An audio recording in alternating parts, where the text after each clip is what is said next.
Hello audiophiles and welcome to our channel. Today we are going to talk about the THOW. The JBL D44000 Paragon is a one-piece stereo loudspeaker created by JBL that was introduced in 1957 and discontinued in 1983. Its production run was the longest of any JBL speaker.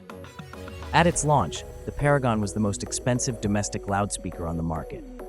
Designed by Arnold Wolf from a concept elaborated by Richard Ranger, it is almost 9 feet long and requires over 100 man-hours of hand finishing by a team of dedicated craftsmen.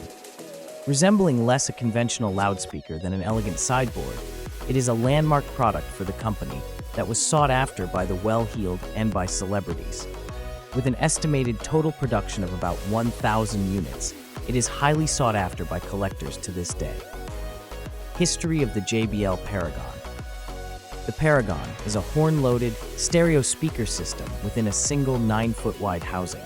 It is based on a diffusion principle developed by Richard Ranger as consultant to JBL. Launched in 1957, the Paragon is the world's earliest production stereo loudspeaker for home use and also the most expensive speaker at the time. As the flagship JBL product, it cost $1,830, equivalent to $19,900 in 2024. The Paragon is the product with the longest production run of all JBL loudspeakers. It was produced continually until it was discontinued in 1983, when it was replaced by a product line named Everest. The Paragon design. Since even the early days of stereophonic sound, designers were faced with the issue of directionality and the listener who was not located exactly in between the two speaker units. Call a Richard R. Ranger, a pioneer of stereophonic sound in the film industry, conceptualized the solution to the problem of reproducing stereo sound for all, and not just the centrally positioned listener. He devised a loudspeaker system where the sound from the speaker drive units would be reflected against curved surfaces, wood panels, within a cabinet, to create a wide, uniform stereo image that would hold stable in any location within the listening room. Ranger elaborates on the JBL Ranger radial refraction system of stereophonic reproduction, thus only along this axis of symmetry that the two speakers have consistently equal effect. As soon as the listener moves off axis, the speaker toward which he moves takes predominance. Sound intensity decreases rapidly with distance, and the more distant speaker quickly loses out to the nearer. This can be avoided by projecting the sound from each speaker against a curved surface, which acts as a convex lens for the sound and directs it more strongly to the side opposite the speaker than it does to its own side. The convex refractor thus eliminates the sharp axis of symmetry where the slightest movement of the listener is so disturbing. In the listening area in front of the integrated speaker system, the energy from the two stereo channels builds up a full front of sound, which can readily be appreciated by more than one person. So the axis of symmetry no longer exerts its unstable equilibrium on the critical listener. The term unstable equilibrium is not mere whimsy. In stereo reproduction, it is customary for the soloist to appear in the center. Then, certain sections of the accompanying music are positioned right or left, but it is most important that wherever they are, they stay there. Uncertain movement of the apparent sound source gives a very queasy feeling. Once it became possible to hold monaural sound to the center, it was found that with regular stereo, everything fell into its proper place. A whole curtain of sound was opened up. Ranger's 9-foot prototype of the product, with plenty of right angles and shiny black micarta skin, was bulky, imposing, and visually unattractive. Arnold Wolf was called in as the industrial design consultant to this project in early 1957.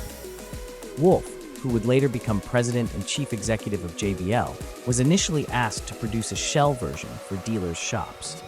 Due to transportation and installation constraints, it was decided that the speaker would be split into 3 components: the left and right channel enclosures and the curved radiator panel that could be easily reassembled with a screwdriver. To support the weight and prevent deforming, the design called for 6 feet, of which 4 are height adjustable. Instead of producing detailed drawings, Wolf worked with scale models. First, he created a 1/4 model in plastic, after which he made others. He ended with a 1/12 scale model that would show how it could be disassembled and reassembled. During the design phase, the relationship between Wolf and Ranger became very tense, and the project nearly collapsed. The parties came together over the month of June and agreed on the definitive production specification for the Paragon. This would be a two-way design. Now let's talk about the construction of the JBL Paragon. As can be seen from the diagram, the unusual shape of the Paragon made it very complicated to build. Engineering and factory translated the design into one executable on the shop floor. After overcoming the manufacturing challenges posed by the curved refractor panels and the cabinet legs, the speaker entered production in late 1957. The Paragon much resembles a sideboard, measures 106/33.75 is 24.5 inches, and weighs 850 pounds according to the product brochure. Standard finishes include Carina, birch, mahogany, and ebony. Premium wood finishes included light and dark walnut, oak, teak, rosewood. A piano lacquer finish would cost extra. A team of 6 worked on each unit, spending an estimated 112 to 125 man-hours to complete a single unit, most of it spent on finishing of the woodwork. After assembly, 8 hours would be needed just for sanding down the entire enclosure. Then, several coats of varnish are applied by hand, allowed to dry, and then smoothed down by further rubbing. Paragon revisions. The components used in the Paragon went through numerous changes over the years. 1957, Paragon 44000 launched, domestic and industrial variants. Early 1960s, the 154C bass driver replaced by the LF15A. Early 1960s, SE48S power amplifier launched and available for integration with Paragon as powered speakers, removed by the 1970s. 1979 used the new drivers employing ferrite magnets instead of Alnico 5. The LE15A bass driver replaced by the ferrite LE15H, the 375 mid-range driver replaced with the Alnico 376. 1983, Paragon discontinued. Reception. Pardic Vircher at L'audiophile said that the ideal listening position is at least 3 meters away and 40 to 50 centimeters lower than a normal seated position. Alternatively, the speaker needs to be hoisted up by that amount for a comfortable sound. The sound itself is described as possessing unshakable dynamics when turned up loud, pacey without any sign of fatiguing distortion, and with an impressive separation of instruments. Sonic Flair describes the sound of the Paragon as possessing well-integrated, liquid highs, excellent mid-range and bass, and proverbially worth dying for. There are rumors that Frank Sinatra and Dean Martin acquired 3 Paragons each, one for each of left, center, and right channels, with which they used to monitor their recordings from master tapes. Only about 1,000 units were ever produced over its 25-year life. At the height of production, 5 units left the factory each week.